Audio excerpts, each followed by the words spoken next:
1 cup அளவுக்கு வந்து ரவை இருந்தால் போதும். டக்குன்னு டிஃபன் வந்து செஞ்சு கொடுக்கலாம். டிஃபனாகவும் சாப்பிட்லாம், டின்னராகவும் சாப்பிட்லாம், ஸ்நாக்ஸாக கூட செஞ்சு சாப்பிட்லாம். கண்டிப்பாக வீடியோ ஸ்கிப் பண்ணாமல் கடைசி வரைக்கும் பாருங்கள் ஃப்ரெண்ட்ஸ். வாங்க ஃப்ரெண்ட்ஸ், இந்த சூப்பரான டேஸ்ட்டான டிஃபன் ரெசிப்பியை ஈஸியாக நீங்களும் செய்யலாம். இப்போ இந்த டிஃபன் பண்ணுறதுக்காக நான் வந்து 3 முட்டை எடுத்திருக்கேன். 3 முட்டையை உடைச்சிட்டு இந்த பவுலில் சேர்த்துக்கலாம். முட்டை வந்து பார்த்திங்கன்னா நல்லா நுர பொங்குற அளவுக்கு நல்லா பீட் பண்ணணும். 2 நிமிஷத்துக்கு நல்லா அடித்து விட்டிங்கன்னா நல்லா நுர பொங்கி நல்ல ஒரு பதத்துக்கு நமக்கு வந்து கிடைக்கும். 3 முட்டைக்கு வந்து பார்த்திங்கன்னா 150 கிராம் அளவுக்கு வந்து ரவை சேர்க்கணும். 3 முட்டை சேர்த்திங்கன்னா 150 கிராம்லேருந்து 200 கிராம் அளவுக்கு வந்து ரவை சேர்த்தா போதும். அதுக்கு மேலே சேர்த்துட்டிங்கன்னா டேஸ்ட்டு மாறிடும். இப்போது இதில் வந்து நாட்டு சக்கரை வந்து சேர்க்குறேன். நான் வந்து 2 டேபிள் ஸ்பூன் அளவுக்கு வந்து நாட்டு சக்கரை சேர்க்குறேன். இப்போ 1 டேபிள் ஸ்பூன் அளவுக்கு சேர்த்துட்டு நல்லா மறுபடியும் நல்லா கரையிற அளவுக்கு பீட் பண்ணி விடலாம்.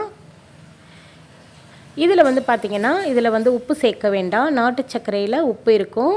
எடுத்து வச்சுருந்தா ரவை சேர்த்துக்கலாம். வறுத்த ரவை, வறுக்காத ரவை ரெண்டையுமே பயன்படுத்திக்கலாம். நான் இன்றைக்கி வந்து பார்த்திங்கன்னா ரவை வந்து சேர்த்துட்டு முட்டை கூட நல்லா மிக்ஸ் பண்ணி விடலாம். நம்ம இதில் கொஞ்சம் கூட தண்ணி சேர்க்க வேண்டாம். ரவை சேர்த்துட்டு இதை வந்து ஊறவெல்லாம் வைக்க வேண்டாம். நல்லா நுர பொங்குற அளவுக்கு நல்லா இந்த மாதிரி அடித்து விட்டு கலந்திங்கன்னா நமக்கு வந்து நல்ல பந்து மாதிரி வரும். சாப்பிடும்போது ரொம்ப ரொம்ப டேஸ்ட்டாக இருக்குங்க.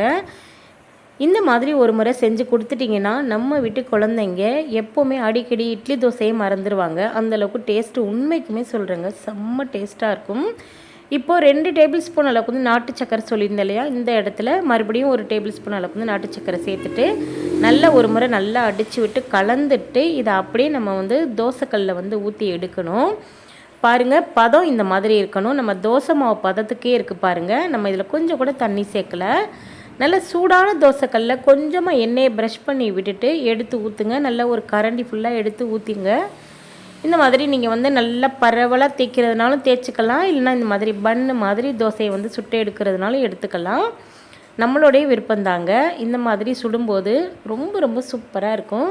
நல்ல ஒரு பன்னு மாதிரி இருக்கும். சாப்பிடும்போது நல்ல பஞ்சு ஆட்டமும் அந்த ரவை சேர்க்கும்போது நல்ல ஒரு கிறிஸ்பினஸும் இது கிடைக்குங்க. இப்போ பார்த்தீங்கன்னா 2 சைடுமே நல்லா திருப்பி வேக விட்டு எடுத்து அருமையான பன் தோசை வந்து ரெடி ஆயிடுச்சுங்க. இட்லி தோசைக்கு மாவில்லாத சமயத்தில் நான் என்ன பண்ணுவேன்னாக்கா இந்த மாதிரி தான் நான் வந்து காலையில் வந்து செஞ்சு கொடுப்பேன். என் வீட்டுக்காருக்கு ரொம்ப ரொம்ப பிடிக்கும்.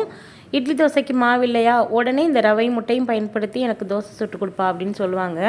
நான் வந்து செஞ்சு கொடுத்துருவேன். அதாவது காலையில் டிஃபன் செய்கிறதுக்கே சோம்பேறித்தனமாக இருக்குது, ஒரு மாதிரி அலுப்பாக இருக்குன்னா டக்குன்னு நம்ம வந்து முட்டையை அடித்து விட்டு இந்த ரவையும் சேர்த்து சர்க்கரை சேர்த்து சுட்டு கொடுத்துட்டா குழந்தைங்கள்லேருந்து பெரியவங்க வரையும் நல்லா விரும்பி சாப்பிடுவாங்க. ஸ்கூல் விட்டு வர்ற பிள்ளைகளுக்கு இந்த மாதிரி ஒரு முறை செஞ்சு கொடுங்க. நல்ல ஒரு ஃபில்லிங்காக இருக்கும். டீயை போட்டு வச்சுட்டு கூட நீங்கள் வந்து இந்த மாதிரி செஞ்சு கொடுக்கலாம். ரொம்ப ரொம்ப சூப்பராக இருக்கும் சாப்பிட்றதுக்கு. லேட்டாக எந்திரிச்சா கூட சாப்பாடு செய்ய டைமே இல்லாத சமயத்தில் கூட லஞ்ச் பாக்ஸுக்கு இந்த மாதிரி கூட செஞ்சு கொடுத்து அனுப்புங்க. கண்டிப்பாக விரும்பி சாப்பிட்டு வருவாங்க.